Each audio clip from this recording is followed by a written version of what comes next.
You're listening to Art Affairs, episode 42. Today I'll be talking to Lauren Y.S.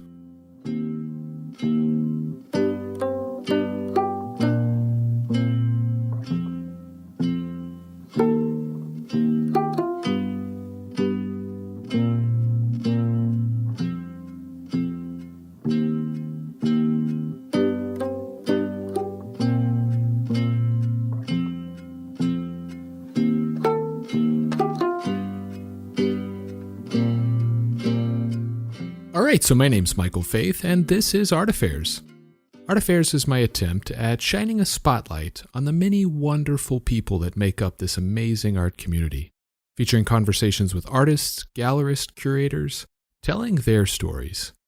You can dig through previous episodes, complete with show notes, at artaffairs.podcast.com, but the best way to stay plugged in is to subscribe on your favorite podcast platform.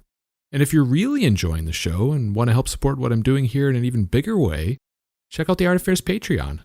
Not only does it give you an opportunity to help keep the show going, but there are several community-oriented benefits as well, like getting early access to episodes and suggesting questions for upcoming guests. You can find all the information about that at patreon.com/artaffairs. You can also connect with the show on Instagram and Facebook at Art Affairs Podcast. All right, so today's guest is artist Lauren Y.S. Lauren is a super versatile muralist and studio artist who is constantly on the go, traveling to create new works all around the world. In our conversation, we talk about how they first got into mural painting under the tutelage of muralist Nichos, the incredible activism that they've been leading in support of the AAPI community, their new solo show at Heron Arts in San Francisco, and a whole lot more. But before we jump in, I want to speak a little to the audio quality on Lauren's side. There was a bit of a mic issue that I didn't really do a good job of noticing soon enough. And so the audio quality, is not quite as good as I'd like it to be. I mean, I think it just goes to show that I'm still very new at this, even though I tell myself that I've come a long way.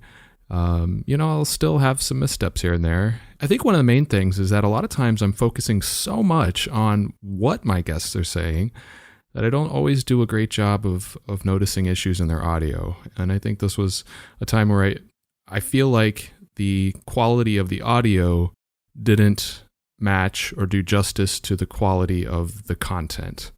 And, I very well could just be making it out to be way worse than it actually is. At the end of the day, I didn't really think it was bad enough to try to do any kind of re-recording or waste any more of Lauren's time with that. But also I thought what they had to say was really good, and I wanted to try to preserve that as faithfully as I could. I think I made the right decision, and, I hope you do too. But like I said, I'm probably making way more out of it than I should. And with that said, I hope you enjoy my conversation with Lauren Y.S. It really is quite good.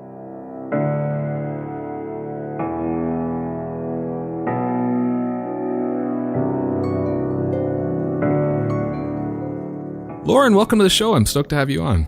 Thank you so much. I'm stoked to be here. All right, so let's dive into your background for a little bit first. And from what I read, you grew up in a small town in Colorado, literally called Littletown or Littleton, which is pretty cool, and not far from like Red Rocks Amphitheater, which is awesome. What was that area like where you grew up?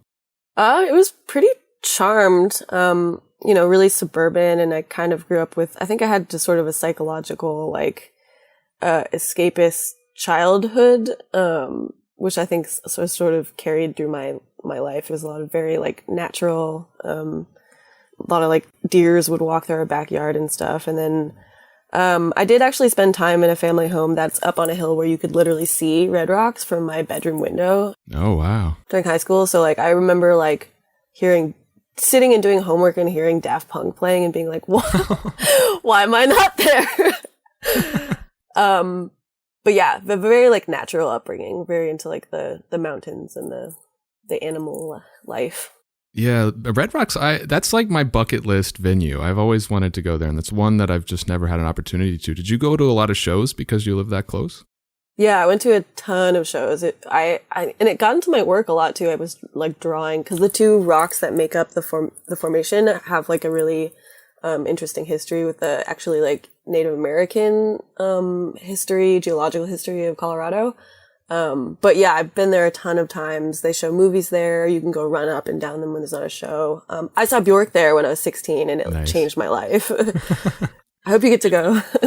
Yeah, well, and now with the pandemic, it's been heartbreaking because, like, I feel I'm not super comfortable around a bunch of people anymore, and I don't know when I will be. So It's true. It'll be back though, and it's open air, so hopefully. yeah. So I know that your father was a pilot and your mom was a flight attendant. So does that mean my perception of both of those professions is that they're just away all the time, just traveling? Were they not home much because of that, or were they regularly kind of checking in? At that point they also ran, they were partners at a law firm. They met in law school and they were doing aviation law. And so they were around, so I think they were a bit more settled as they were raising us. But my mom, so my father actually passed when I was 5, in a plane crash.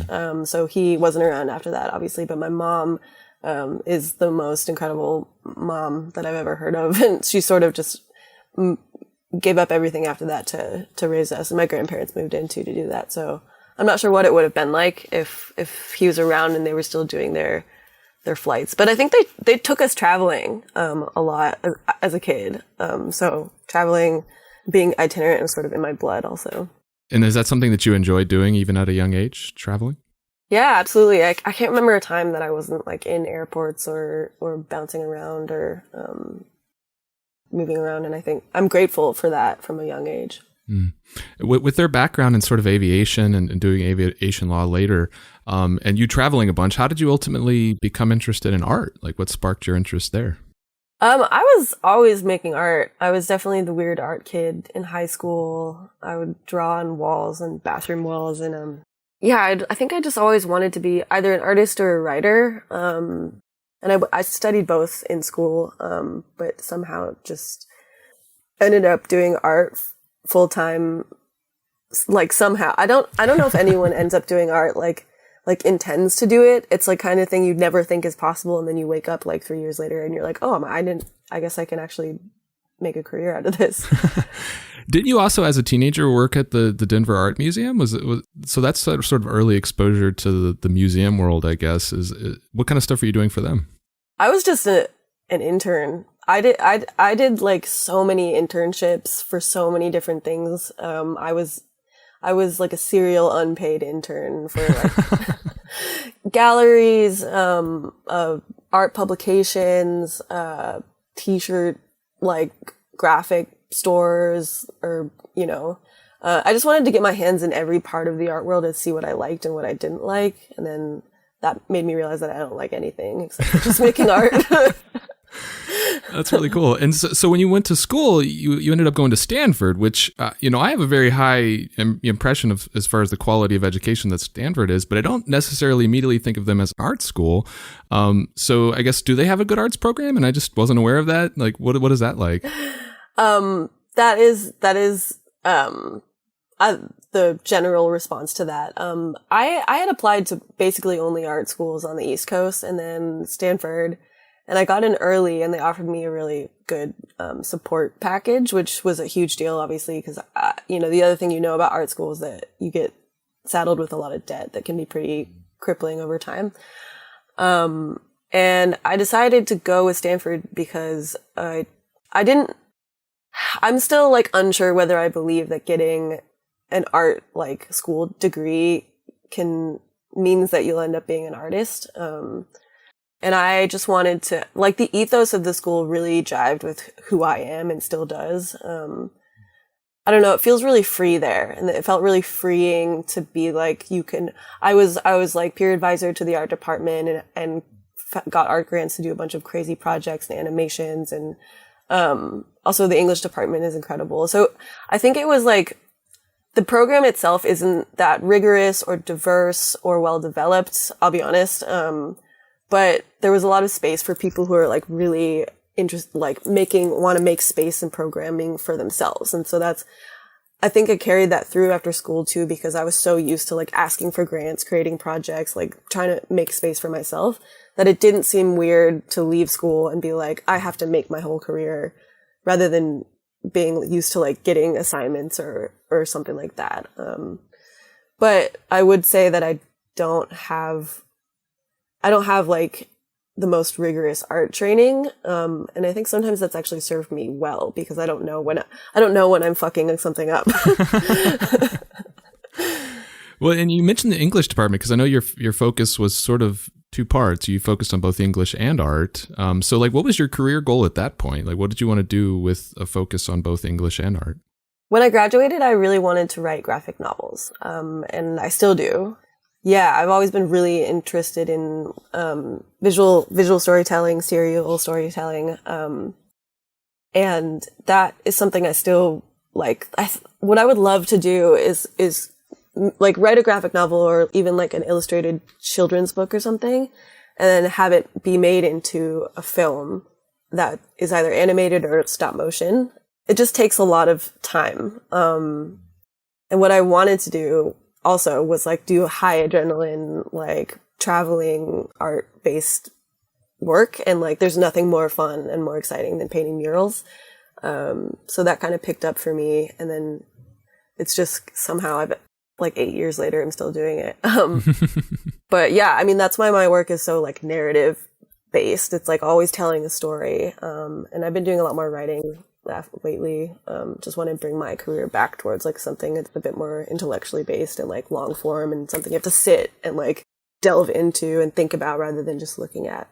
Nice. And wasn't the graphic novel course at Stanford another of the big reasons why you went there? I read that somewhere, I think. Yeah. Thank you so much for doing so much research.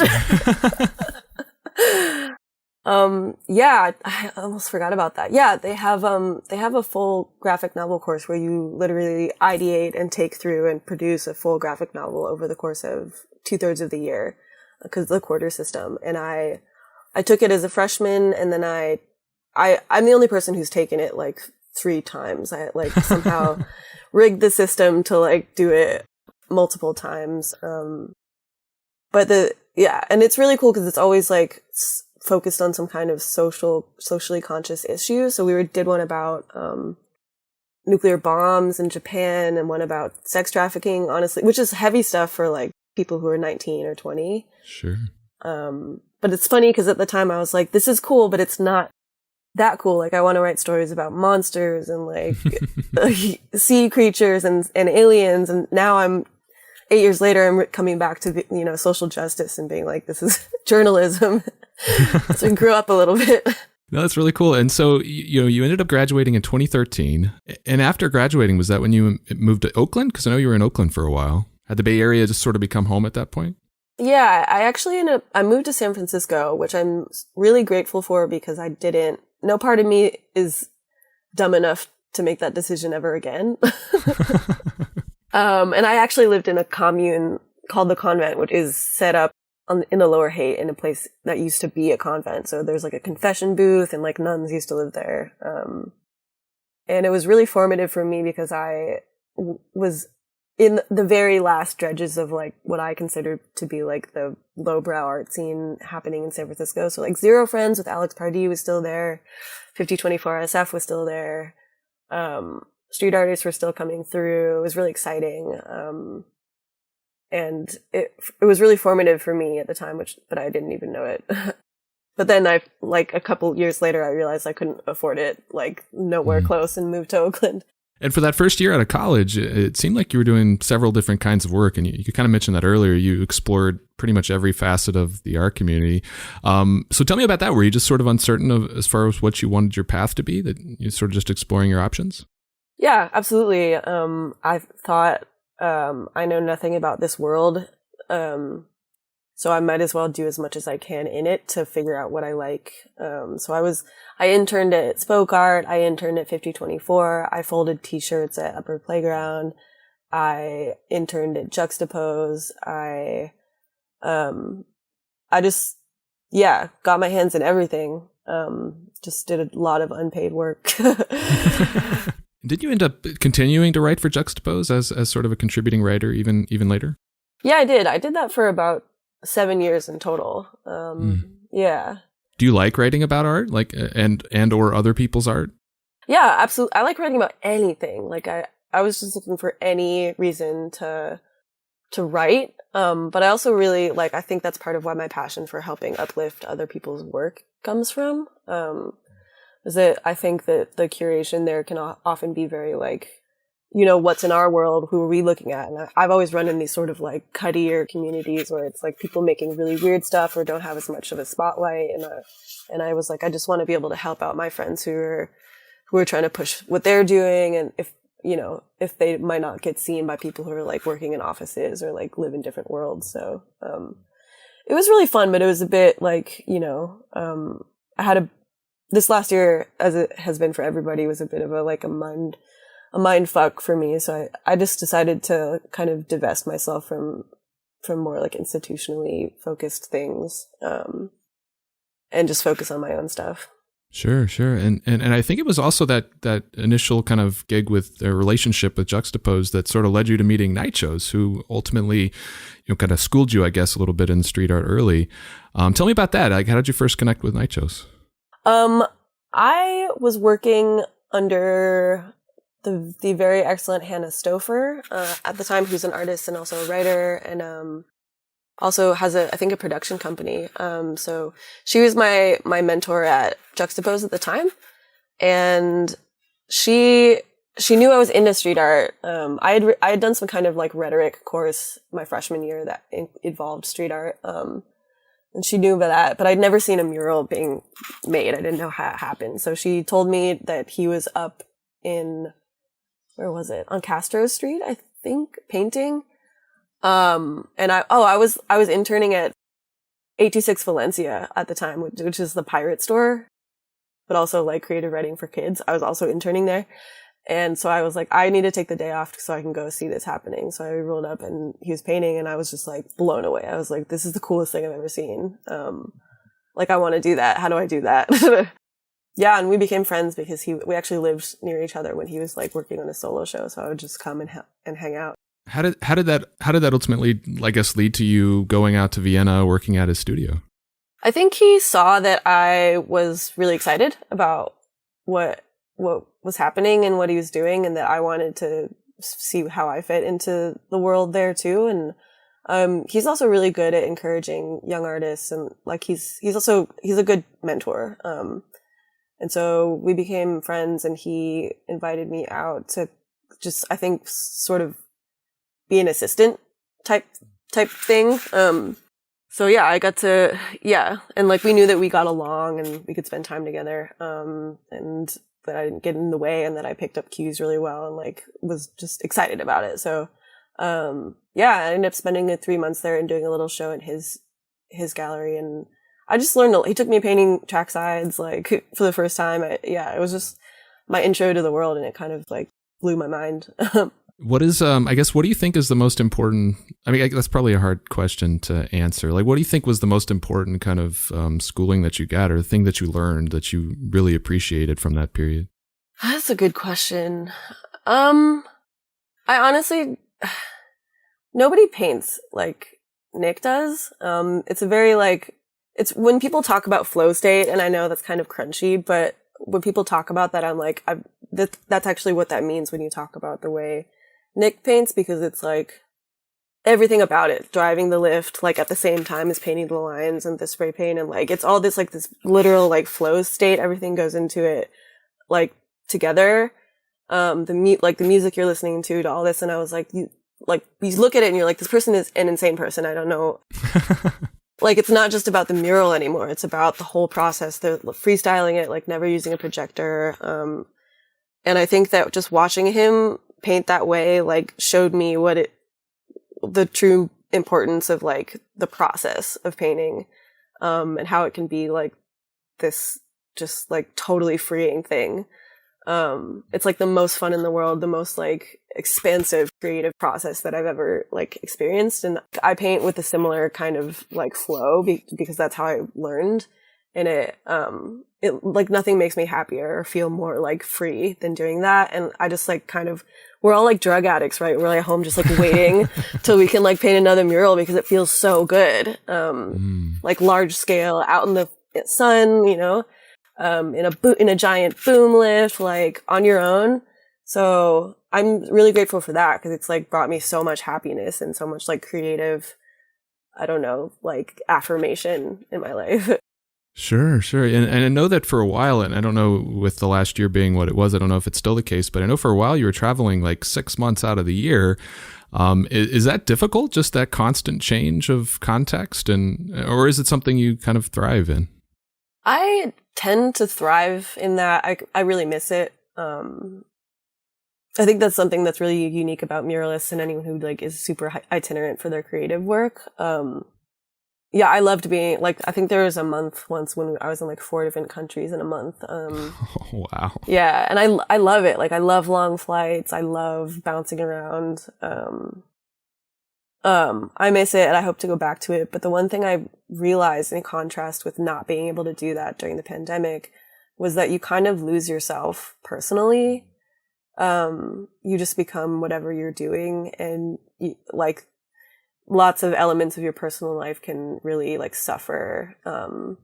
So especially because I've lived in LA now for like 3 years and I had no idea what was happening here, like community wise.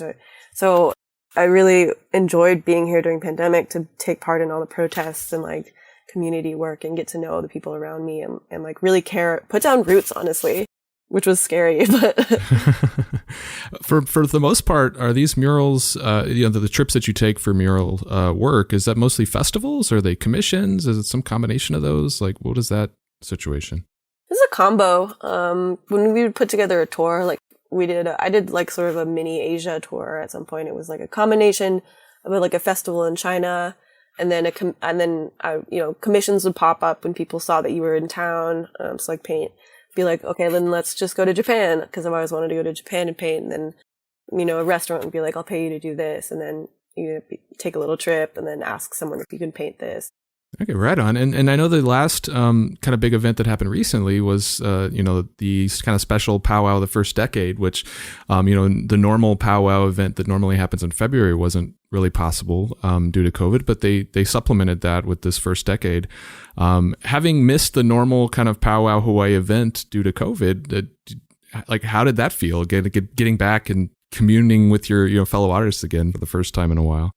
I mean, it felt really good. And I think that one is special because it does feel like family, especially because I come from Hawaii, or like grew up part-time there. So it really does feel like family. It was a little scary. I could tell looking around that everyone was just like weird, which is kind of great. Cause I think we kind of like leveled the playing field. Everybody has social anxiety now, not just the few of us. Yeah.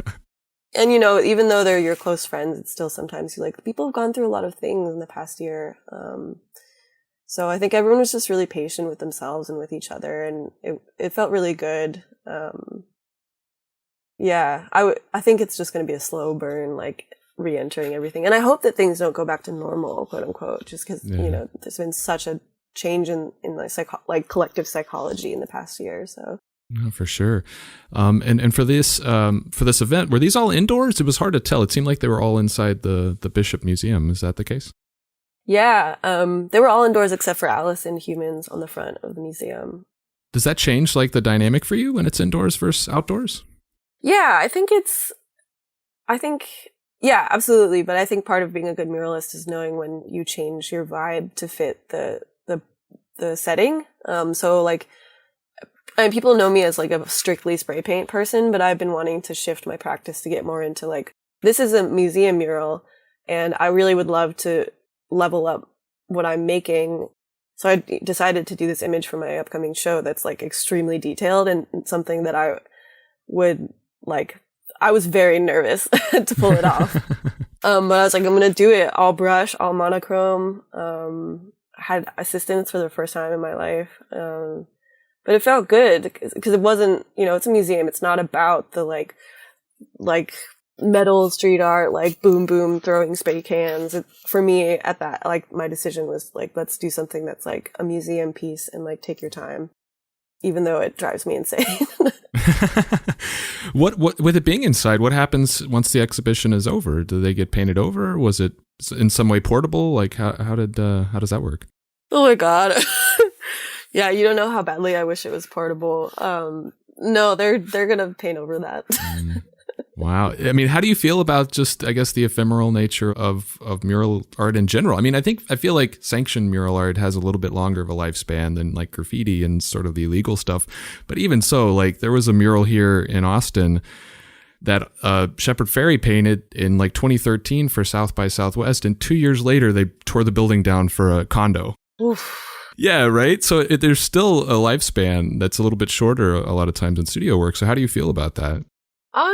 It's just part of it, you know. I think we all get really used to it early on, which I think it's good. It gives you this like bizarre mentality where you're like, sometimes you like you don't care too much, like you know. It's good to not be precious about things. There are times when I'll lose a mural that I felt really attached to, and it'll make me sad. But to be honest, like you paint it, a lot of times you show up, you paint it, and then you never see it again in person. And it truly is like for everyone else who's around there. So I don't think I've been too mad about losing specific murals, but I also think like festivals and stuff are really good about protecting them if they're really like precious to them or they really respect the artist. Yeah, like there's these people in Chinatown who reached out to seal and like protect the mural, like the Stop Asian Hate mural that I just did. And that's what they do, is they protect cultural murals so the area doesn't get whitewashed. And so there's people out there doing that kind of thing, which I think is incredible, and very humbling. Are you able to keep up with the mural pieces that you do after you kind of leave that area? Most of them get shared around and I can like sort of keep track of them and see if they're falling apart or whatever. But there's a few that I worry about because they're in very like just cutty spots. Like there's one in Mirones in Peru. That's like, Mirones is like a very like almost rural vecina, like neighborhood in Peru. And like not many people are going through there. And so sometimes I'm like, is it still there? And I don't know if I'll ever go back. And I really love that piece, but I hope that people are enjoying it who are there. And then, yeah, there's some that I'm just like, it must be gone because I haven't seen it in a long time. So in parallel to all the traveling that you were doing, starting out doing murals right after college, you also were doing, according to your CV, like a solo show every year since you graduated in gallery spaces. So I guess, how did you first start getting your work in front of galleries after that first residency with Night Shows? That's a great question. I had some friends who were like really helpful in like advising me on who to talk to and who to look at. But I think people sort of became aware of what I was doing, because I was in San Francisco. I was like working at Spoke Art. So they've been big support. Like I've worked with them for a long time now and love them and love their programming. And then I don't know. It's not like I ever went to a gallery with a portfolio and was like, here's my stuff. And to be fair, like my first like solo show on that CV was at a barber shop in San Francisco where you could like literally see Nick's mural from there. Yeah, and I was like, I just have to do this. I just have to get used to like the rigor of putting a show together, and like you got to start somewhere, which is awesome. So I think you just sort of grow and grow from there. And people, it is kind of a small world after a while, especially people like, especially in like the street art world, there's not that many. There are a lot of amazing femmes who do it, but there's still like few and far between men. So people take notice if you're doing that. And if your work is weird, people like start to know more about you. But yeah, it just takes time. How did you, I guess with all the travel that you were doing throughout the year, how did you make time to create work in the studio to have enough for a show? I didn't date anyone. I was very like known for being like myopic and just sort of married to my work, and I had a whole thing of like not messing around and like not partying and not dating people, and so I was just like really obsessed with just focusing, because the other thing I know is that like I don't think I'm going to be happy with my work for like a long time, and I think as a young person I was like, I just need to get all this stuff out of me to get where I'm trying to go, and I don't even know where I'm trying to go, but I know it's going to take time, and this is all I want to do. So yeah, and that's why I moved out of Oakland too. Like I lived in a space with a ton of people who were kind of just like trying to find themselves and like smoking a lot of weed. And I was like, I can't, I had to stay up all night to work because that was the only time no one else was awake.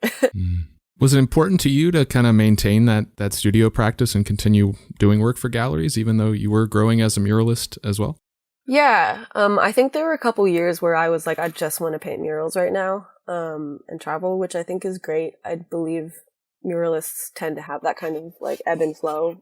But I did make the decision, I was like sort of homeless just on the road for a couple years, and that was great. I saved a lot of money on rent. It was really fun, but I did realize that like the chaos of my world would not allow me to have like a flourishing gallery practice. So it's part of why I live here now, because it's really heavy work focused, and like it's the first time I've had a studio space where I can like let my mind wander and like practice, develop my skills.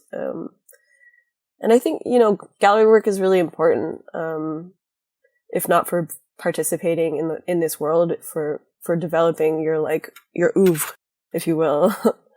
And just like, if I didn't have this whole year to develop my visual narrative, like the witch doctor piece I did at Bishop, then that piece would never have come to fruition, because it's just been living in my head for like 6 years, but I never had time to make it. Is it hard to get your head back into your studio kind of mindset after spending a bunch of time away? Absolutely. Yeah, absolutely. It's pretty torturous, actually. But I think it's just your relationship with yourself is like, it's just like any other relationship. You gotta like rebuild it and then figure out why you like yourself and what's happening in here, and like beat down all the negative stuff. And just, it's like exercise. You have to like really like mold yourself back into a space where you're like, I feel good about this. It's hard. No, I totally understand.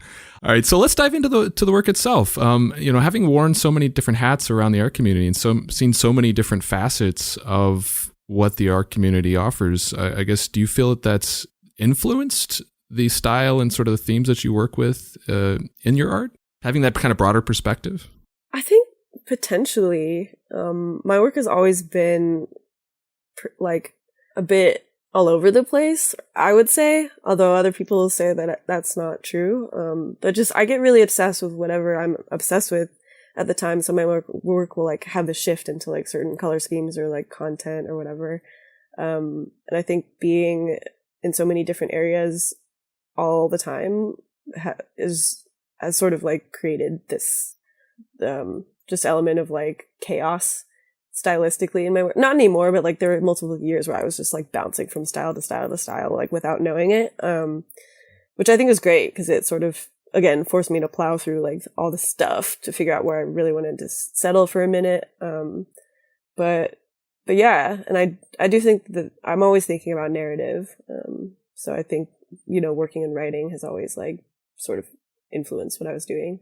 One thing that kind of immediately stands out is how character focused your work is, and with the kind of the strong presence that narrative has, like you said. How rich are those characters to you? Do you build out backstories? Do you think about like the, I guess, world that they're part of? Yeah, I don't. A lot of the time, I don't like sit and write. Like, I would love to sit down and write like little vignettes about them, but I think while you're sitting there for hours and hours painting, it's really hard not to like write little stories for them. And especially in the upcoming show too, like, of course, there's backstory to a lot of them. Like there's a couple of paintings that are illustrations of like stories my grandmother, my Popo, told about growing up in China. So there's already like such rich storytelling there. Yeah. And I like hearing what people think about them when they look at them. But yeah, there's always a story. So is it important to you? So you mentioned you like people kind of interpreting it their own ways. Is that, I guess, is it important for you to communicate your ideas and that they receive it the way that you intended it to? Or does it not matter so much? You're just trying to get the thoughts out there and let them take it however they will? Absolutely not. I love when people can impress their own meaning on something. I think that's the whole point of like painting a mural, is that like you want to be able to see either yourself or some kind of like story in your head when you want to be able to attach to it. So I love hearing what people think about them. And I wrote the artist statement for the show, and it communicates what I think and what I see and feel. And if people read it and like that kind of subtext, great. If not, then great also. But what I do love about, like, when I go to a museum, I'm the kind of person who prefers to read the artist statement, just because I think it's really, like, if someone is like this, they're like, all right, they're carrying peaches, but you read my thing and it's like, these are peaches from the Queen Mother of the West, Shi Wengmu, who's like, in Chinese Taoism is respected as like the protector of femmes.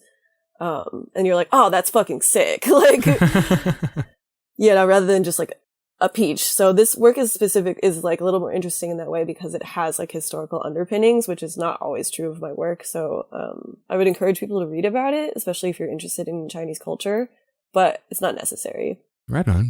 That's very cool. And so, you mentioned the protector of femmes, and I noticed it seems like all the characters are women, or feminine types. What I guess, is that something that you feel strongly about, to incorporate these concept of feminism into your work?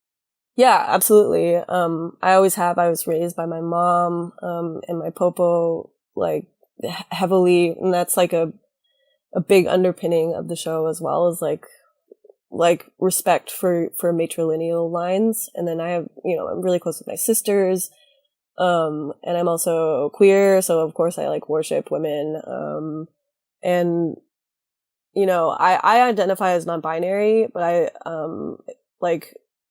I've worked out a ton of stuff in the past year about my identification and gender.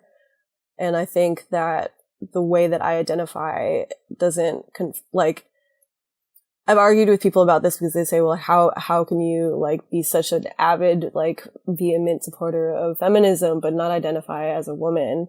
And my response is always like, if that was true, then we shouldn't assume that like men should be feminists. Everyone should be a feminist. And the fact that I spent like 30 years of my life identifying as a woman gives me such passion for women's rights and women's issues, that doesn't dictate how I identify on the gender spectrum.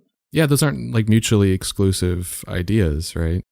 Yeah, absolutely. So that's been like really fun working out intellectually. But I also I really like, as like avatars in my work, I just think women are fucking beautiful, and really fucking cool. And I like want to see them claiming their stories. And I paint men sometimes, and people like, I would like to, get more into androgynous, like genderless characters, but I paint about my experiences, and, I have identified as a woman for a really long time. So I think if I'm trying to make honest work, that's who shows up in my work. For sure. No, that makes sense. And so, I'm curious about your process a little bit. So like for your gallery work, how do you tend to arrive at an idea for a piece or for a larger body of work? Do you like develop sketches? Do they all kind of born out of your sketchbook? Yeah, I think the sketchbook is the most important tool that an artist will ever have. Like, if I could just take a year off of doing everything and just make sketchbooks, I would. But I think this show specifically was sort of an aggregation of a lot of different ideas that I had coming together over the years. And like, I didn't realize it, but painting all these murals of like characters inside bottles, I didn't know why I was doing it. And then when I sat down finally to like pull the show together, I was like, oh, it's because I have this like fascination with the sort of the idea of a vessel as like an internal space, but also cabinets of curiosities and like specimens. And so I'm going to do this narrative painting that like brings together what I've been doing. And then I had all these drawings from the past several years of like characters in bottles. And I was like, cool, we're going to do a bottle series of the best ones. And then I really wanted to make paintings about my popo so that I could like have some kind of catharsis with that, and work through the like, I'm really bad with grief, man. It like takes me forever to get over anyone passing, especially family. So, there's a big painting in the show that's like my version. So for Chinese New Year, the parents and grandparents would give their children these red envelopes. They're called Li Si, or Li My Family. That's what we called it. So, the last time I ever saw my popo, she gave me one that has this like image of Chinese kids playing in a courtyard on it. So I made I just wanted to paint this big version of it, in my style. It's like obviously like psychedelic and has aliens and stuff, but, as sort of an homage to be like, this is a bit of closure for me, but also like, I know you're here. No, I think that's really cool. Once you kind of, assuming that everything kind of starts in your sketchbook, once you land on kind of a solid idea for a piece, how do you usually go from, concept sketch to painting? Do you draw line drawings in between, or do you just kind of jump right into painting? That's a good question. Usually if it's a sketchbook, I'll do a line drawing of it on white paper, which will end up being framed and sold later. So you're like, from the get-go, you have a piece for the show that's like the concept sketch. And then for gallery work, I'll project that onto the canvas, trace it, and then add color. Do the paintings ever evolve much from what you started out with as far as your original concept? Yeah, totally. They change a lot sometimes because the way I visualize work isn't like in a fully rendered way. Like when I visualized Witch Doctor, it looks completely different than it ended up looking. And because I don't see things in sort of like full rendered color in my mind, like a lot of painting is just really experimental, and like color choices is just like, how does this look next to this? So it might come out completely different than what I was thinking, which is cool. And I have to like do that in order to like stay fresh in the studio. But I'd like to be a bit more meticulous in the future. And so for like your mural works, where there's this whole other logistical element that isn't really present in the studio, where you're traveling to another location, working in other people's environments, are you able to do much research like beforehand? And like what kind of research do you do in advance of working on a mural? I think I try to do as much research as I can, just because I've been more increasingly conscious of like how important it is to be topical when you paint somewhere. Especially, if you're in like South America or like somewhere in Asia, like you want to be making something that is at least like a little bit connected to what's happening there. Plus I love trying to find ways to fit my narrative into like local folklore. I think it's so cool the way like street artists specifically get to like resonate with where they are.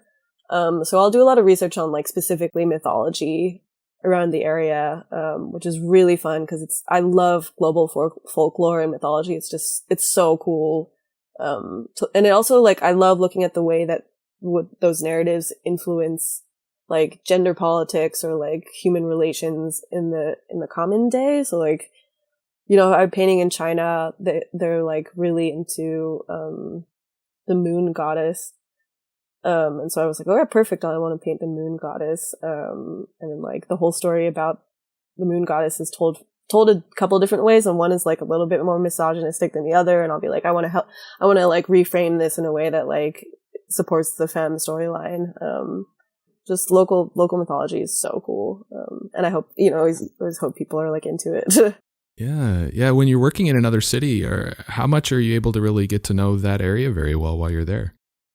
It depends. It depends on, how fast you paint and, how, what your hosts have planned for you, if anything. And I've had some really amazing, lovely, incredible hosts who also knew it's important to bring an artist around, like show them what it's like. And there's nothing nicer than having a host who's like, try this food. This is amazing. So you get really like a grasp on what it's like to live there and be there.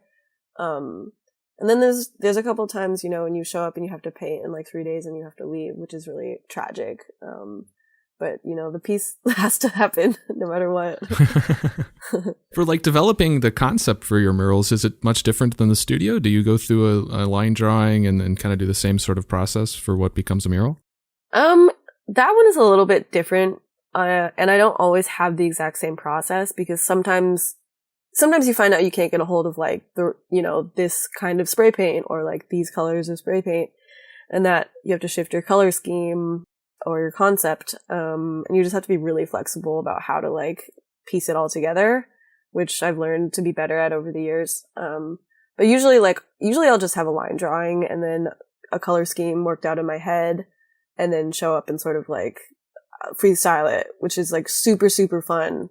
And then there's other times where I'll do like a much more rendered out concept and have like a plan printed out, but that's like a lot less common.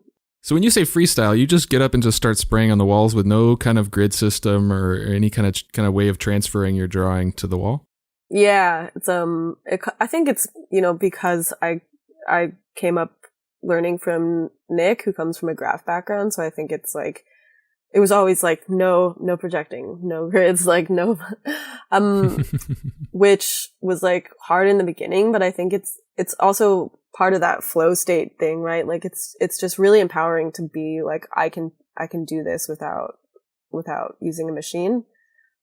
Especially if you're in a country where you can't get power or something, you want to be able to like use your body to map it out. But I've been learning, like, I think I'm open to all kinds of modes and processes as I think as I get older, and might be changing how I work. Like the Witch Doctor piece, like there's no way I had the time to like freestyle that. So I think indoor stuff are sort of a different game.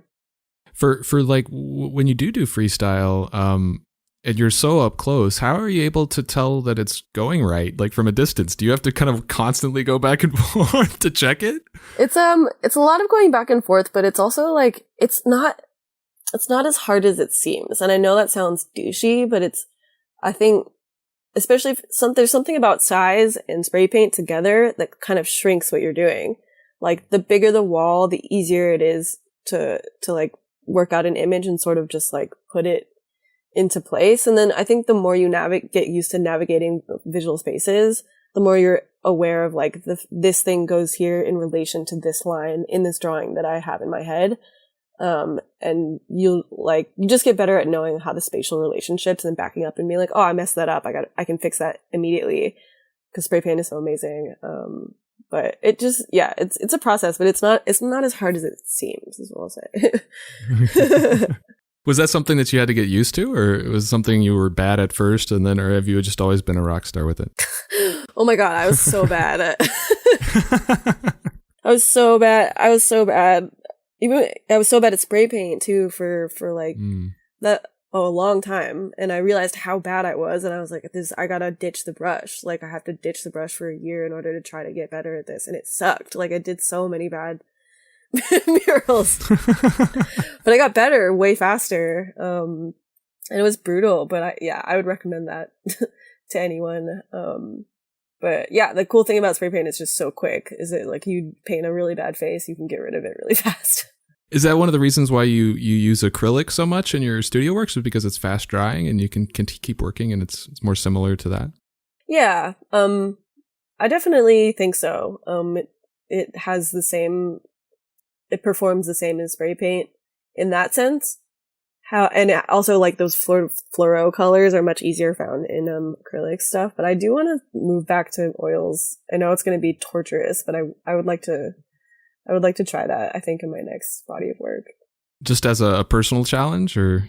Yeah, I don't know. I used to make oil paintings in college, and I was just looking at them being like, these are good. These are like the depth of like form is like totally different than what I'm doing now. And I don't know if it's stylistic or if it's like the medium, but I'm just at a place where I really want to change. Like I really want to like level up or just find something like find new spaces in my mind and body. But maybe I'll just get to it and be like, this is too hard. This is so slow. With oil having, kind of toxic ingredients and stuff, will that change like where you work and where you're able to work? That's true. Well, they do have, that's true. They do have like odorless minerals, and like less toxic materials nowadays, but you're right that I probably shouldn't be doing that the thing is, like, I also live in South Central, so the air is kind of messed up here anyway. And then all my roommates are always like soldering things and like using toxic material. So I'm fucked is what I'm saying.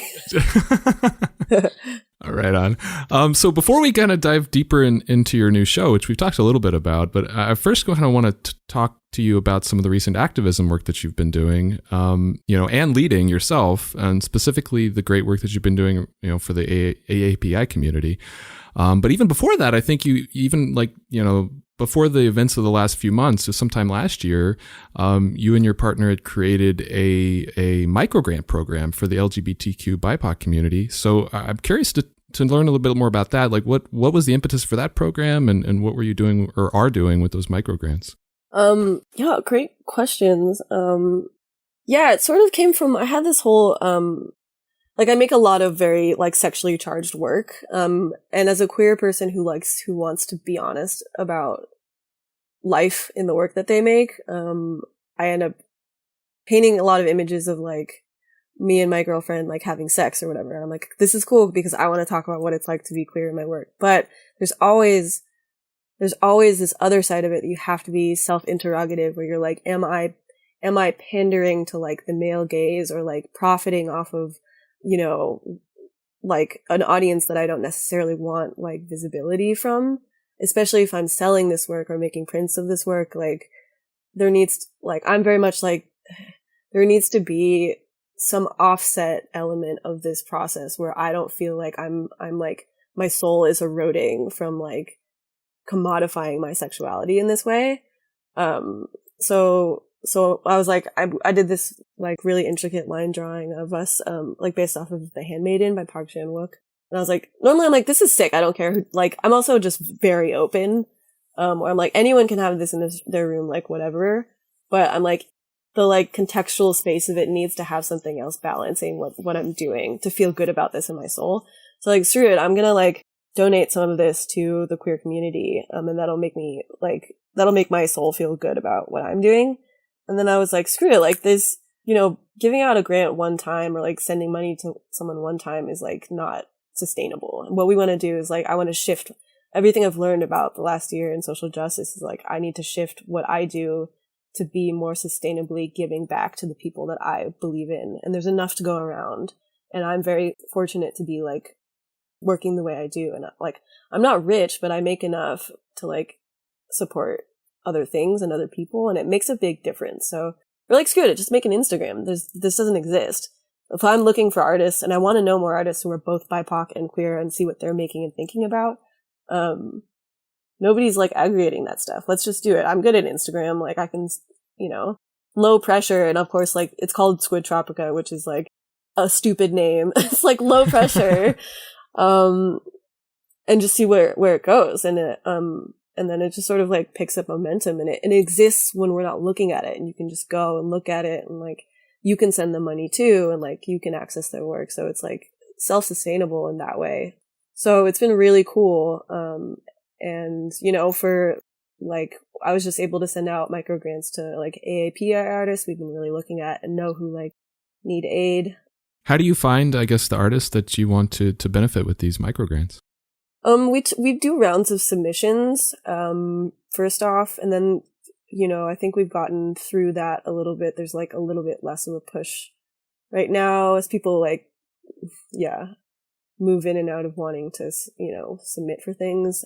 So a lot of submissions, which is really cool because a lot of artists who don't have that big of a following, which is awesome. I much prefer that. And then, I wanted to put the spotlight on friends of mine who I know, or people in the community. And then a lot of curators have recommended people, more people in the queer community have recommended friends. Every time we give out a grant, I also ask them to recommend anyone they might know. And then I never understood what hashtags were for, but now I'm oh, this is actually kind of useful, which begs the question of there are hashtags that are queer black artist or black trans artist, which is really helpful. But there's also the other side of it where it's we have to be really careful about what we do because we don't want to necessarily out anybody who doesn't want to be outed, or right. force anybody to identify it without wanting to. Because of course I do have to you do not have to, I don't want to imply that anyone needs to be out in any way in order for their work to be valid. It's just a way to sort of counteract what I've seen in the art world, which is often white cis male work gets like spotlighted over history. So we just, yeah.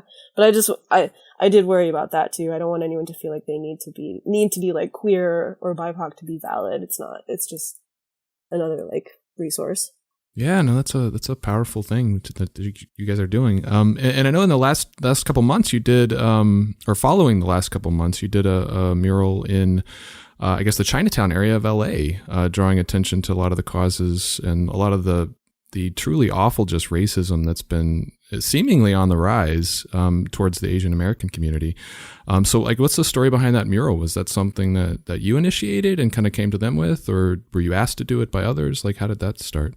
I had painted that wall before, actually, in Chinatown. It was a rotating wall, and when all this happened, we were all devastated, taken aback, and so much of what I think artists who are trying to do activism work is like, when something really awful happens, especially when it affects your community, it's like, what is the most I can do within my means? And it's so horrific because it's like, I couldn't stop this from happening, but the only tools I have are like to make art and then to make bigger art. And so I was like, I have access to this gallery and the people here. I painted it before. I have the tools. Like, the best thing I can do, rather than just posting something on Instagram, is to like make something bigger that like people can gather around. And so I kind of put my other work to the side and went and painted it, and it was really emotional too. I didn't expect that. Like, a lot of people came out. I learned a lot about Chinatown during the process of painting. Yeah, it was very cathartic. And then I wanted to, the center element of the mural is like 2 candles to represent like ancestral pathways, and I wanted to create a space where people could also just come to collectively mourn if they wanted to or found that there, because when something globally like catastrophic happens, like, people are just like, I don't know where to put this feeling. And it wasn't someone I knew personally, but it hurts me. And I don't know where to go for that. So I think that's part of like the power of art, is to create spaces like that. And then we also had an event where I raised funds that also went back to, the Red Canary Society, which supports sex workers in New York, and then Squatropica stuff. So it was like, it did like a net good, which is all I'm really, really into right now, is like trying to like do net good. Sure. Yeah. And you guys also made posters, with that same imagery that Static Medium printed. And I think they did that for free, and or just, the benefits, I guess, proceeds are going to charity.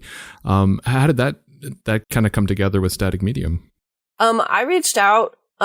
We reached out to a couple different spaces to print them, and everyone is really incredibly supportive, which is like, I've never experienced that before with like this is a company, for them to be like, no, we want to do this for free. And Static was amazing. I know that they like set aside a lot of work in order to like pull them, and I offered to pay, but they just wanted to donate them and, ship them and pack them. And it was like, I cried. It was like so deeply like humbling to feel that show of support from the community. So I'm super grateful to Static Medium, and we've been able to donate a lot of money to both artists and nonprofits that like protect Asian Americans. And it's such a good thing that you guys are doing in response for such a terrible thing. And I guess for me, being a white cisgender male in America, and never, having been victim to this kind of directed hate, one of the things that I struggle with is understanding if this situation is getting worse, like it appears to be getting worse, or if it's just my awareness is more, and I'm becoming more, my eyes are opening to it more, and I'm recognizing it and seeing it for what it is, more than I did before. I think that's an important distinction. I mean, my instinct as an engineer is to try to understand problems that I want to solve, because if it is truly getting worse, like it kind of seems like it is, the next natural question then is why? What is prompting this, and what can we do about it? So how do you feel? Like, what's your perspective? Do you feel like it's truly getting worse, or that generally the public is more aware of these things that have always been there? That's a great question. The same things went through my head too.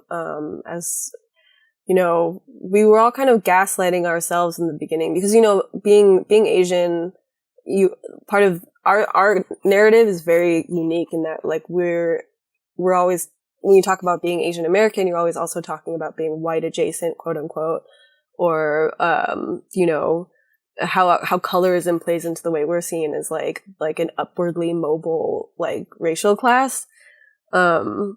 And where, like, the racism leveled against us is often, like, positive in a way where it's like, you're too smart, too hardworking, like, da-da-da. So, I think that I learned a lot through this process by doing research and, like, understanding that is, all those narratives also help to hurt how Asian Americans perform in, like, the racial diaspora, because it also covers up people, like, there is colorism within Asian Americans, like people who have darker skin, or like there's so many different subsets of what it means to be Asian American where, like, people suffer because, like, the upwardly mobile ones get, like, paid attention to, and then we don't look at the history of what has happened to, like, Pacific Islanders and all of the other subsets. And I think we all had to have, like, this waking up where we are like, we need to do more research. We need to become more educated about what is happening with every single, like, area of the Asian American experience. And to recognize that we have been victims of oppression and, like, hate crimes and massacres. Like, there's, the Chinese massacre, like, that happened in LA, and, like, nobody knows about it. Nobody talks about it. I didn't know about it. 'Cause I'm half white, so a lot of me is being like, how do I, like, work on my white guilt, or, like, how do I subsume my privilege in a way to uplift other BIPOC too? So like, we're, in a lot of the ways in the same boat. You're like, I don't know. So I think it was really cool that there was, like, media taking it seriously what was happening, because, COVID just changed everything, but it's not the first time that something like this has happened that, like, promotes racism and, like, infects people's minds. So I've been trying to answer this question for myself, is what I'm saying, by, like, looking at the news and keeping tabs on, like, statistics. But it does feel like the large motions that have been made through Stop Asian Hate, like, have at least quelled, like, it's horrible to say, but, like, there hasn't been like another shooting. So that's good news. And I have to believe, as someone who's, like, involved in this, that, like, the rhetoric that comes from teaching anti-racism and putting it on billboards and, like, painting murals about it protects people, along with, like, all the efforts to, like, support and, like, give funding to people who protect, and, like, the whole movement, quote unquote, is, like, I have to believe that it does make things better. And for people that are listening that want to contribute, time, money, energy, to help support these causes, do you have any recommendations for good places that they should start? Great question. Thank you for asking. There's a ton of great accounts that I follow that are constantly posting about stuff like that. Chinese Diaspora, who I'm going to be working with soon on a project, is always posting great resources. Asians for Anti-Racism, really good. Teach and Transform is a really great activist who's always talking and teaching about these things. Those are 3 good ones to start with. I think anything you tap into that will, like, lead you down a rabbit hole of, like, where you want to go.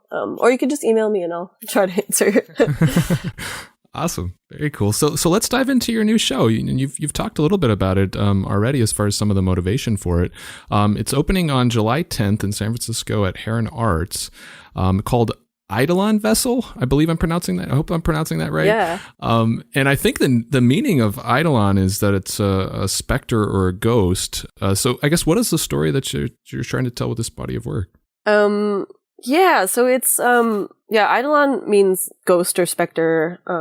It is obviously, like, I'm a wordy person, so I like that word. But it's sort of this concept of the vessel, like a physical vessel being a bottle or pot or something, also being sort of representative of the physical being as a vessel, as like an enclosed space for experience and narrative. And then also within that, like, just like microcosms within microcosms of storytelling, like being, yeah, your mind is a vessel, your body is a vessel, like your space is a vessel. And then, also kind of, and it's weird because I sort of steer away from like womb like narratives because I'm not into like, I'm not into like childbirth as a thing, but I was thinking a lot about how like when you're a mother and you're pregnant with a baby girl or at least genetically a girl at the time, that girl also has all the eggs that are potential for like the next generation inside already. So like there's a time when like you're all in the same place together, like sharing blood and like goo and everything. And like that, when I learned that, I was like, that's insane. There was a time when like I was like inside of my grandmother, which is like weird, but like psychologically really beautiful. And like I was thinking about all this stuff like after she passed because I just fucking loved her so much, and did a lot of writing about that. So there's this sort of, yeah, the vessel has all these things to hold other things, which is also like relevant because we've all been trapped inside for so long. So it's sort of then that hub concept like splays out into like I was depicting stories that she had told me as a child growing up in China, and then like that kind of reached out to like mythology, Chinese mythology, and like there's an image that's like called the hearse, which is like me really wishing I could have been the last person to like physically be near my popo rather than like I was like mad that someone else was driving the hearse. I was like, that person gets to see her last, and I was mad. So it's like a character riding a motorbike with like a coffin on the back. And of course, everything's like psychedelic and like spacey. Yeah, there's an erhu player, and erhu is a Chinese instrument that's really beautiful and like somber. My popo she said she used to like tie strings around beetles and swing them around as a kid to like, to like make a noise when she was just like growing up in rural China. So that's like one of the images. And she used to sing a song. And then there's an installation element that's really new for me. It's my first like big installation, and all of the podium pieces are based off of like ancestral ulcers, which are like Chinese people often like build them in their homes so they can commune more directly with their ancestors. And then there's like these big rotating pieces. I'm so excited to show them to people finally, but they're like these layered rotating pieces that are based off of like the three, Sanxing, which are like three Chinese gods that like are in like every Chinese household. You'll see like statues of them, but nobody knows what they are. So I like got really into those guys. I did like femme reworkings of them. But yeah, and the sculptures are built with my partner Louis, who's you've been emailing with. And he like I was like, what if we did this? And he figured out how to like make it. But yeah, it's all sort of like tied into Chinese heritage, psychedelia, like my style, heritage, like feminism, sisterhood, mythology. Awesome. So when you're working on a new body of work like this, do you especially one that has kind of a strong central theme, do you typically develop that theme first and then kind of work within those boundaries, or did you start just working and then see whatever develops and then kind of create the theme around the work? The second one. I'm very much like that. I'm very much like, I just made a bunch of stuff, don't know what was happening, don't know, like, just didn't have a plan, and then afterwards, like, pulling it together. It's how I used to write essays. It's how I, like, I don't know where I'm going with this, but I'll figure it out in the closing paragraph, and then pick a title, and then, yeah, which I think is more fun, too, because it's, nobody knows where they're going with anything until they're there, and then you're like, how did all these things fit together? And I really enjoy like drawing those lines between paintings afterwards. Interesting. I mean, I think that makes it even more powerful to me, I guess, because it's sort of almost like kind of just tapping into whatever you're feeling at the time and letting it kind of naturally unfold rather than forcing a narrative on it, which, well, that's huge. And this is like your largest body of work, I think. So how many pieces do you think there'll end up being? Ooh, that's a good question. 6, 7, 8, 9. I think there's 13 paintings, which means that there's at least 13 drawings also, and then 3 of the big installation pieces. So I don't know, it's probably around like 30 total. And then we're doing some little sculptures too. Yeah, I'm really excited to see it pulled together. And then we're also doing some activation stuff because it is so relevant to what's been happening. But I wanted to like sort of pull out a little bit and bring, because it's very personal work, but also like so much of it is about the question of how to claim your heritage as an American BIPOC person, which is, I think, relevant to so many of us, where it's like, well, I might be second generation. What happens if I've lost my grandparents? Am I even like Asian anymore? Like, how do I claim who I am in my blood if I'm not like situationally, like I don't actually practice Taoism? So that's like part of making the show is me like claiming my Chineseness in a way. And so we wanted to like have a panel discussion where we talk about this specific thing with like someone who is first generation or second generation or perhaps a different like subset of Asian. No, it's really cool that this sort of served as, I guess, a launching pad for you to kind of discover more about yourself and kind of tap into your own heritage. That's really cool. And you mentioned the installation, and that was like your first time doing installation work, I guess. Tell me about that. Like, that sounds exciting. What made you want to, I guess, do an installation? I've always wanted to do installation work and like fill space, which I think makes sense as like a world builder. And if you like see my room, like every house I've ever lived in just ends up getting filled with stuff and like it looks like this, like the witch doctor thing. There's just stuff everywhere, and I love filling spaces. So I wanted to do that. But the rotating concept, I don't know where it came from. I just wanted to be able to see multiple paintings through each other, and then for them to be able to physically interact. And I've been working in like a circle layout for a long time, so it made sense to do that. And then, yeah, my partner Louis is just like, he's very good at making things real, and was just like, okay, this is how we're gonna do it. And we made one of them in Hilo on the Big Island for residency with Temple Children, and he like literally jigsawed the whole thing. Oh wow! We made it in 3 days. Is 3D work something you'd like to explore more of, and did you enjoy that? Oh yeah, absolutely. I really want to figure out how to make like the actual snake wine bottles, like make a little sculpture and like literally put it in the resin and build like costumes and masks and like more 3D work definitely. Ceramics, I don't know, anything. I'm up for anything. Is there a particular piece in the show that challenged you maybe more than some of the others?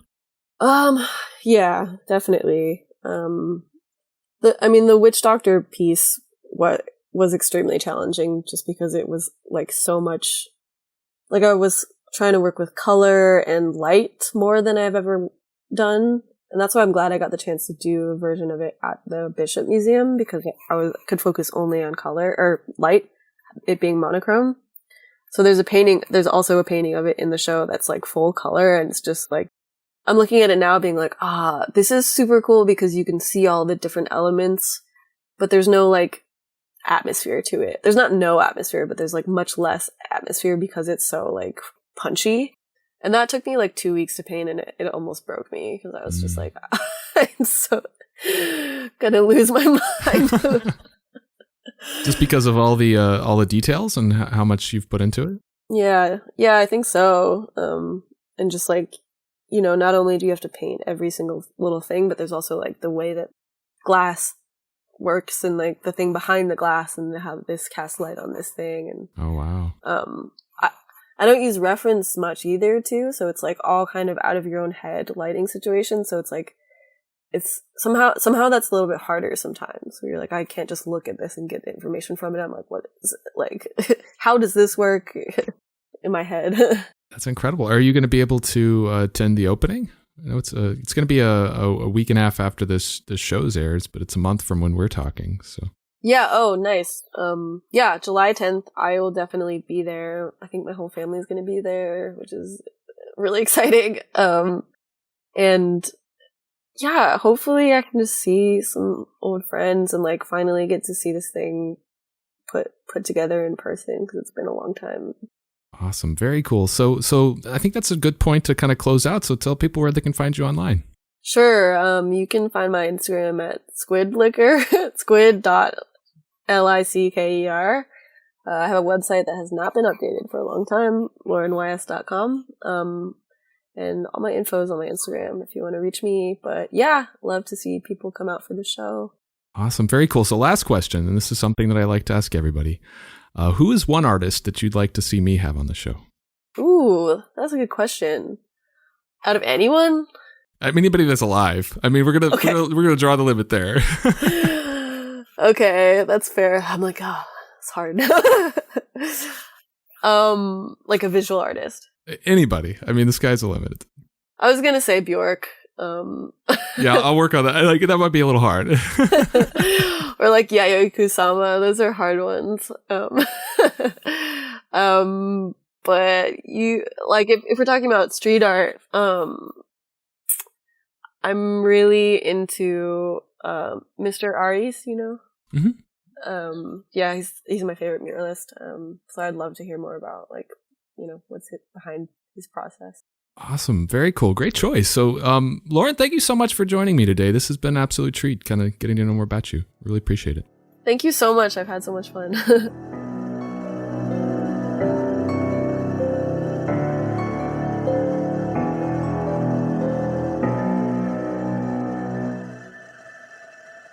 So that's it for this episode of Art Affairs. I hope you enjoyed my conversation with Lauren.